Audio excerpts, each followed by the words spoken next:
I died on August 22, 1994. I was 85 years old. I was a farmer.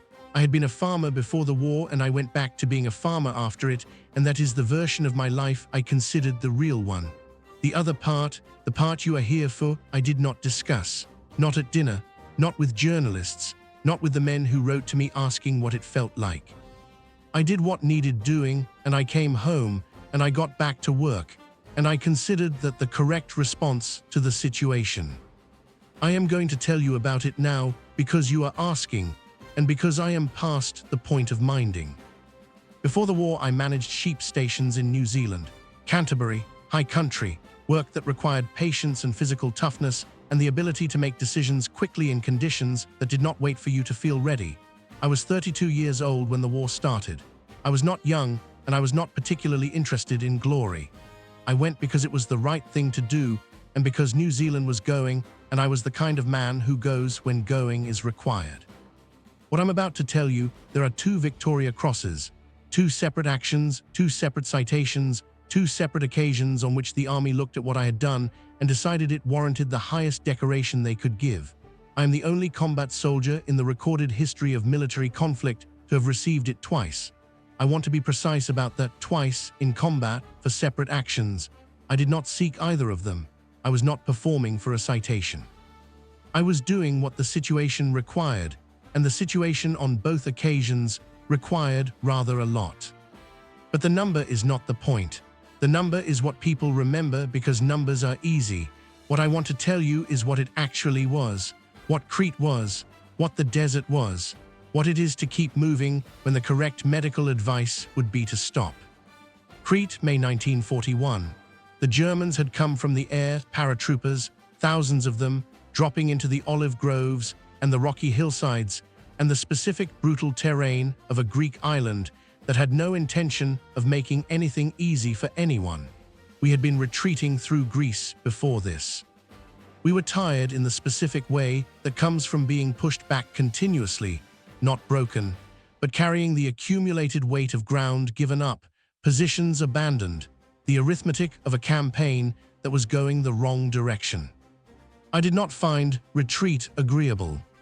The fighting on Crete was close and continuous and chaotic, in the way that fighting becomes when the front is everywhere and the enemy has come from above, and there is no clean line between your ground and theirs. I moved through it. I kept moving through it.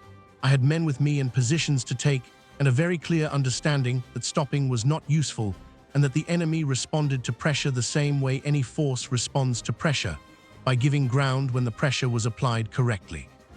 I was wounded on Crete more than once. I kept going.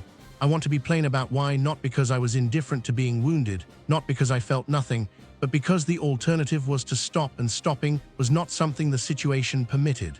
The men beside me needed the position taken. The position needed to be taken. Those 2 facts together made the decision straightforward regardless of what was happening to my body. They gave me the first Victoria Cross for Crete. I thought that was excessive, but I was not in a position to argue about it. North Africa, July 1942, Ruwayat Ridge. This is the one that should by any reasonable medical assessment have been the end of it. We attacked at night across open desert toward a German position that was well defended and knew we were coming. I had taken wounds in both arms before we reached the objective, one arm effectively useless, the other badly damaged. I kept moving forward because the objective was forward, and I understood what happened to an attack that lost momentum in the open desert at night. I kept throwing grenades. I directed my men. I did what was required with the equipment that remained available to me, which was diminishing. They captured me eventually. I was in no condition to resist capture in any meaningful sense. I was wounded extensively. I had pushed past the point where the body cooperates willingly, and the Germans had what remained of my company surrounded. I went into captivity. The Germans decided I was dangerous. I want to note that without particular pride, because dangerous to the Germans in 1942 was a reasonable assessment of anyone still moving in my condition. They classified me as a high-security prisoner. Eventually, they sent me to Colditz.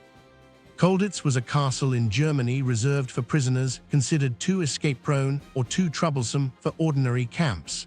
I attempted to escape multiple times. I failed each time, which I found irritating.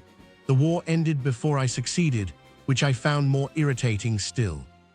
They gave me the Second Victoria Cross while I was a prisoner. I received word of it in the camp. I did not find the experience of receiving it in a German prison particularly ceremonial. I came home in 1945.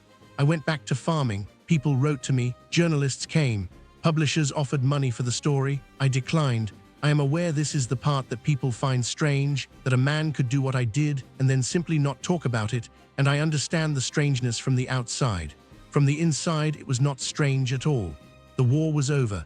The farming needed doing. What had happened in Crete and in the desert was real, and it had been real while it was happening, and it did not require narration after the fact to remain real. It simply was. I knew what I had done. The men who had been there knew what had been done. That was sufficient. A fund was established in my honor after the war. The people of New Zealand raised money to buy me a farm. I was moved by this, and I accepted it, and I farmed it for the rest of my life. I did not use the Victoria Crosses as a means of financial advancement. I did not license my name. I did not attend more ceremonies than I considered absolutely necessary. I got up in the morning, and I worked and I went to bed, and I did that for 50 years after the war ended. People ask what I thought about during those 50 years, whether the war was present in the farming, whether I thought about Crete or the desert or Colditz while I was moving through the high country with the sheep. Probably not as much as people imagine. I was present in the work. The work required presence. That was always my way to be where I was, doing what was needed, without a great deal of excess attention to the surrounding mythology. People ask if the two Victoria Crosses meant anything to me. I will tell you what they meant. They meant that on two separate occasions I had been in a situation where the thing required was more than what most men were willing to give, and I had given it, and the army had noticed and recorded the fact. They are accurate documents of what happened. I do not dispute them. What they are not is the point. The point was always the position, the men, the work that needed doing.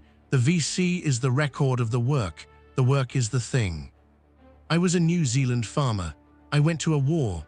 I did what the war required, and then I came home and I went back to the farming, which also required things, and I did those too. That is the whole story. I never understood why it needed more than that. If you like this video, please don't forget to like it and subscribe our channel.